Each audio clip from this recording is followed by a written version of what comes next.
Hey guys, my name's Wobbly Robot, and thanks for checking out my playthrough of Pontefract. Now, you might be noticing that my scenery here is a little different, and I'm not in the dark.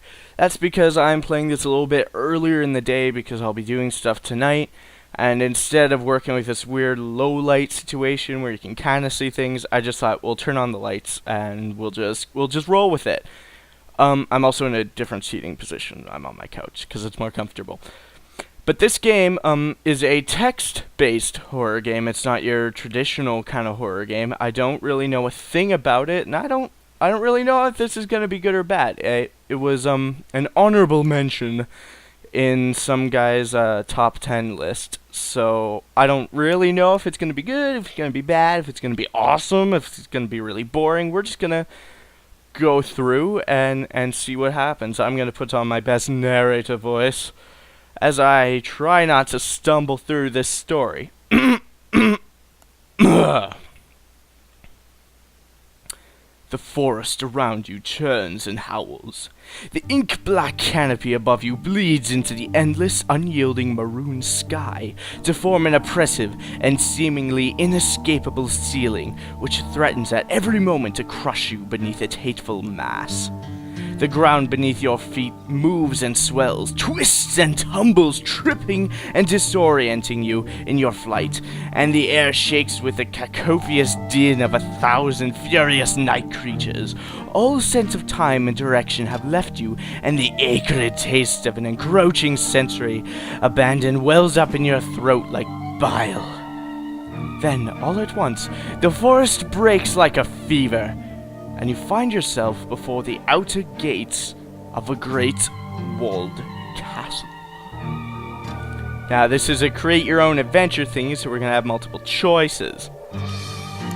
The castle towers above you from behind implacable stone walls, which themselves seem to radiate silence.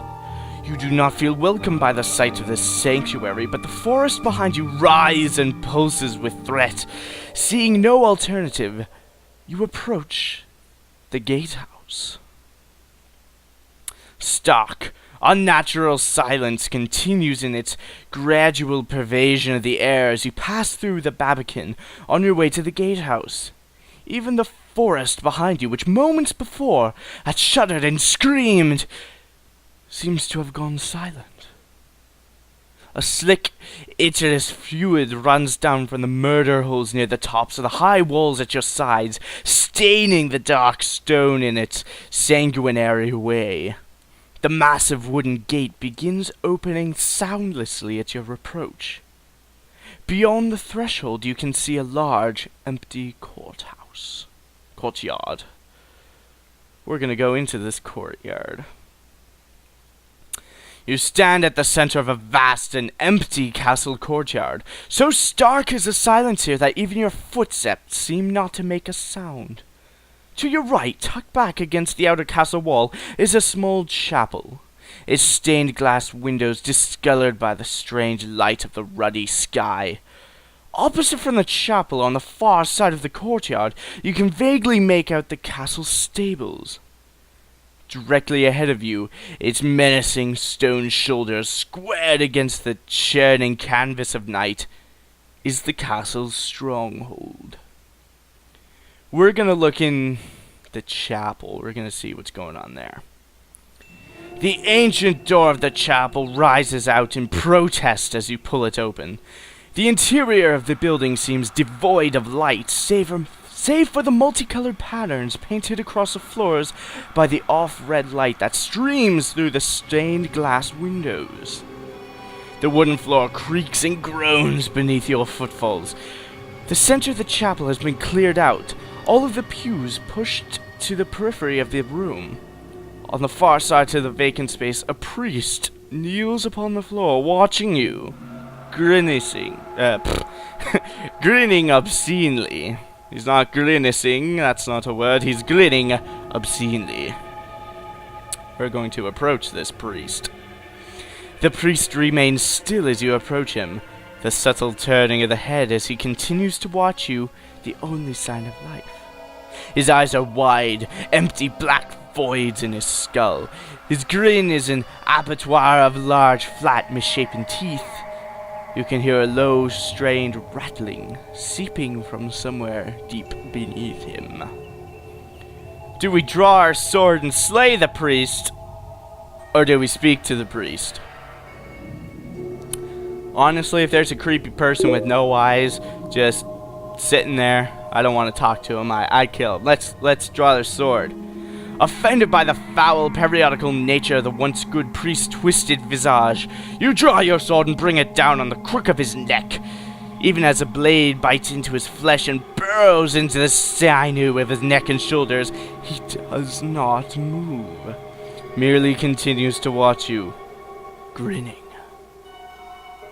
You press the sole of your foot to his chest and wrench your sword from within his body. He remains motionless for a moment, then lurches forward, black blood spilling across the floor from the wound and from beneath his still clenched teeth.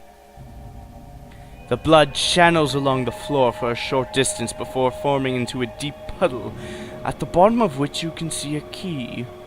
You reach your hand into the blood, which your skin finds to be cold. You take hold of the key before quickly taking leave of the chapel, shutting the door behind you.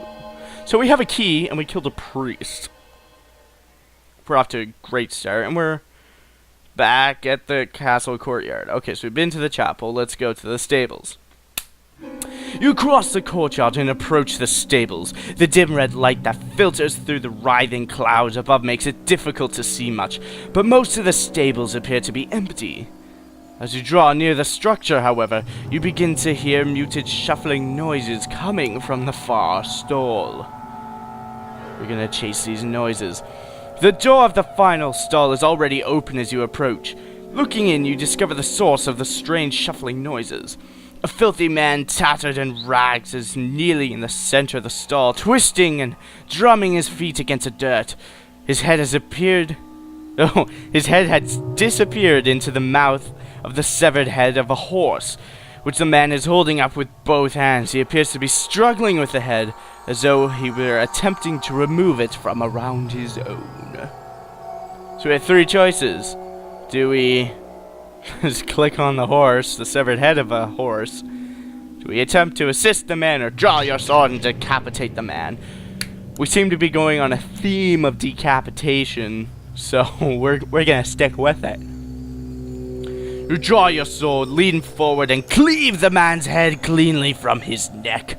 A jet of blood streaks the stable wall, and the man's body slumps to the side and hits the dirt of the stable floor with a gentle thud. The horse's head remains where it had been, hovering, okay, and turns toward you. It parts its jaws, and the head of the man falls to the ground with a hard, wet sound. The horse head rears back and neighs loudly before dissolving into thick black smoke. You notice a key held between the rictus clenched teeth of the dead man's head. You take it, then turn from the tables and stride quickly back to the courtyard. So we have a floating demon horse head that's eating people who are eating keys. I guess our only choice is a stronghold. The wide wooden doorway of the castle stronghold looks for all the world like an enormous mouth, so much that you cannot help but feel swallowed whole as you step into the great hall.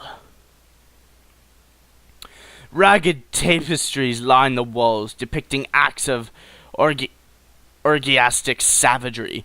People pulling the skin from one another's bones with their teeth and hands, while skeletons and devils dancing cavort atop the great mounds of the dead and dying. Wrought iron sconces adorn the walls, sickly yellow-green flames sputtering atop the torches held therein. A flight of stairs on the far side of the great hall leads upwards into the darkness. A number of sickening smells emanate from the small archway to your right.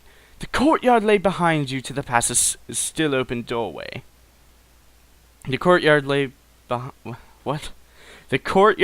behind you past the still open doorway. That's one sentence. Okay. Directly before you at the far end of the great hall, A solid black door seethes against the dark stone wall. We're gonna leave that black door.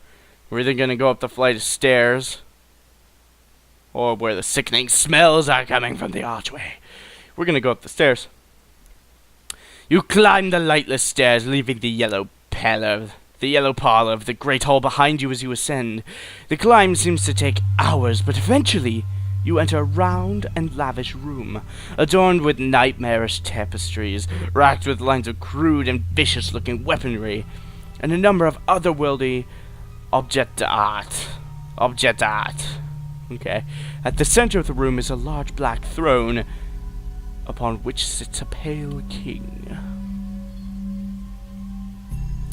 His face is long and gaunt, his eyes sightless black holes in his skull. The golden crown atop his head is blood-spattered and lackluster, and his robes, once vivid and breathtaking, are faded and moth-eaten.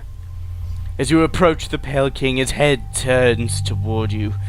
Despite the lack of eyes in his head, you know that he sees you. His drawn face makes him appear grief-stricken and frightened. He opens his mouth, but does not speak. The entire castle begins to shudder, quaking, groaning, and howling. You hear words spoken into your thoughts by 100 clamorous voices. I have no friend will rid me of this living fear. Have I no friend that will rid me of this living fear? I would thou wert the man that would divorce this terror from my heart. Somehow, you understand that the terror of which the pale king speaks is locked away within the castle dungeon.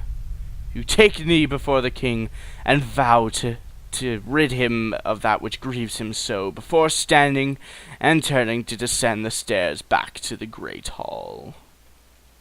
So either this king is going to reward us greatly for our mighty deeds of bravery, or we're going to do something and he's just going to kill us or something. We're going to go into the archway with the sickening smells, shielding your nose with your hand against the cloying wall of stench that chokes the air. You make your way into the castle kitchens. A number of massive black cauldrons hang suspended in fireplaces, twisted tongues of off-yellow flame licking upward from beneath. Rancid sides of meat line the walls, pierced by great iron hooks on chains, which lead straight up to the high ceiling. The white-haired corpse of a woman shambles from one cauldron to the next, overseeing their contents with an unending, lifeless vigil. So we go to the cauldrons or the woman. It seems like the woman's in the way of the cauldron, so we're just gonna go to the woman. You watch the dead woman as she shuffles around the kitchen and circuit, ambling ponderously and stopping at each cauldron to rest a shriveled hand along each scalding rim momentarily before continuing on. Her haggard white hair falls to her shoulders, trailing wispily along the air as she walks. As she moves, you can hear the sound of a woman crying. Though as from a great distance carried on the wind, the sound seems to be coming from the woman, though her mouth remains closed. You look to her light, shoeless feet and see that the skin of her soles has been worn away completely by her endless pacing, leaving nothing but scuffed white bone. Do we draw our sword and cut down the woman? Or attempt to gain the woman's attention? This theme of slaying people kinda seems to be maybe sorta working, so we're gonna do it. Resolving to put the poor woman out of her misery, you draw your sword and run her through. The point of your blade runs easily through her dead skin, exiting her body behind her to gleam in the wane of light of the kitchen torches. The screaming sound that seems to be coming from the woman stops, and her body goes limp, her slack jaw falling open before she crumples and breaks apart, splitting to the floor in a dry, rotten pile. Her skull breaks apart atop the rest of her remains, depositing a dusty key into the bed of smoke-white hair beneath it. You retrieve the key, then turn and make your way back to the Great Hall. Now, it doesn't matter who killed who. Because I seem to be doing a lot of that, actually, but I'm kind of running out of time, so we're going to cut it here and pick it up in the next video. So thanks so much for checking out my video. I'm Wobbly Robot. I'll see you guys in the next video. And wherever you are in the world, I'm hoping you're having an awesome day. Have a good one, everybody. Jump scare! The final key disappears, and for a moment,